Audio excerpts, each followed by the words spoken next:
You can call it one giant crisis or you can call it two or three, but in any case, it triple, quadruple, quintuple the price of oil. So we're going to live in a world of bottlenecks and shortages and price spikes, and we have to get used to it and learn to manage our way around it. The market is showing signs of breaking down. Through yesterday, it's the worst opening of a year for the S&P since I was 1 year old in 1939. I didn't think it was on the radar screen. It is now on the radar screen once again. It's not that inflation will go roaring back to 1972 or 1982. It's that it will always be part of the discussion from now on, in my opinion. Instead of forgetting about it, it will be spiking and irritating and falling back and then spiking again. It will be part of the scenery in the way it used to be in the second half of the 20th century. There's a lot about this economy, I think, that will be dragged back into the late 20th century. We've had a very, very abnormal honeymoon Goldilocks period for 20 years, which I think is ending. Let me put it this way. We're in the early stages of running out of raw materials. Of course, we live on a finite planet. There's only a certain amount of cheap oil, cheap nickel, cheap copper, and we're beginning to hit some of those boundaries. And we're going to have bottlenecks here, there, and everywhere. So we're going to live in a world of bottlenecks and shortages and price spikes, and we have to get used to it and learn to manage our way around it. We'd come off 50 years of fairly stable, low prices, and they shot up and stayed up for a long time and inflicted enormous pain on the system. They lowered the growth rate. Why wouldn't it if you have to pay 3-4 times for your energy? And it also, of course, pushes up the price. So there's nothing like an oil price increase to increase stagflation, and it did. And this time, if you adjust for the passage of time, the price of oil is not as high, but it's still multiplied recently by 3 times. So that is imposing pain on consumption and it's imposing inflationary pressure. We also have, because of the invasion of Ukraine, we have had some extra spikes in the price of food, fertilizer, and natural gas, particularly in Europe. Interestingly, they are now, almost all of them, lower in price than the day before the invasion. And this is a lovely example of how the stock market works. The stock market is saying, whoops, there's so much damage from commodity price rises, et cetera, that we're going to have a recession.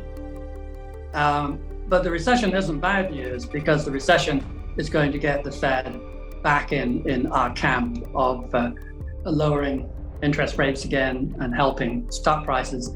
And we're looking out into the future, and therefore that's a good news. So the fear of a recession becomes a wishful thinking about future interest rates. And so the market gets a reprieve for a while.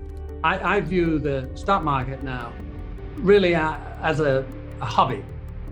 And the one thing that I have kept going is resources and climate change related investing, and also, for old time's sake, investment bubbles, since I've been doing that for 40 or 50 years. I think the peak of crazy behavior is behind us. I really do. I think we're now in the buy the dip mode, which the super bubbles specialize in. You don't have 2 years of buying frenzy dying overnight, typically. So even in 1929, you had some magnificent rallies.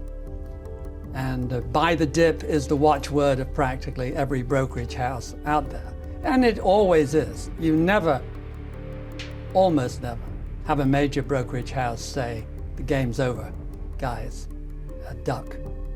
It doesn't happen. The commercial imperative is overwhelming to stay bullish. It's how you make money. In fact, everywhere is less overpriced than the US. The US is the peak of this bubble as it was in 2000. And what it meant then is what it will mean today, and that is the US will decline a whole lot more than the rest. It's also true that the value end of the spectrum, as opposed to the growth end, is about as cheap as it gets.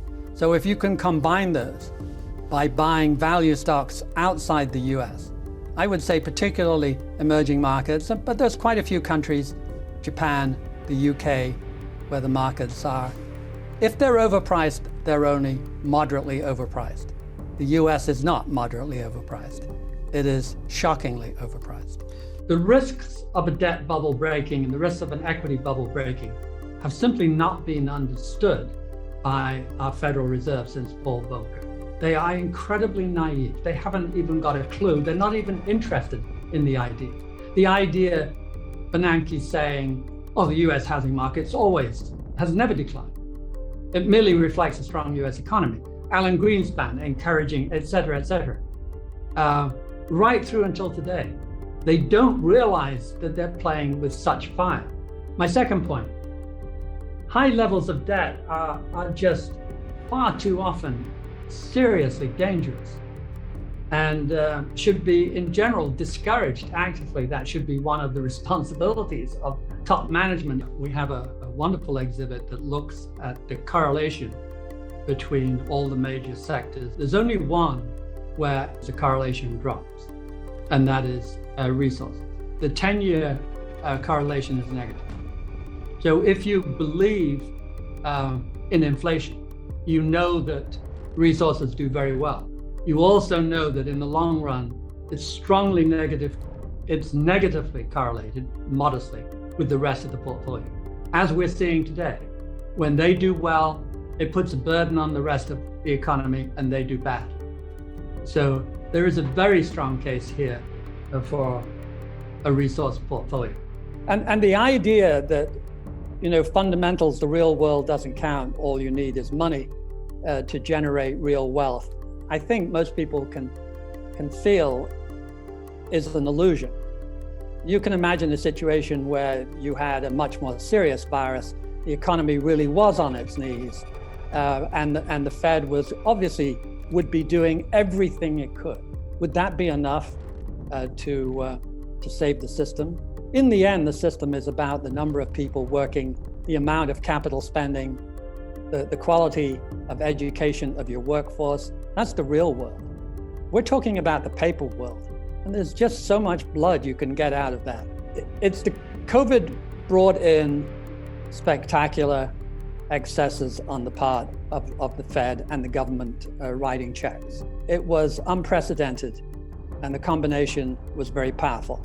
Without COVID, we cannot know. The market had resisted opportunities to bubble earlier in this 11-year cycle. It looked like it was getting pretty close about 3 years ago, and then it just kind of fizzled away. The confidence dissipated. The market had a decline. And those bull markets can go on forever, and you don't know how long and you don't know how high they can go.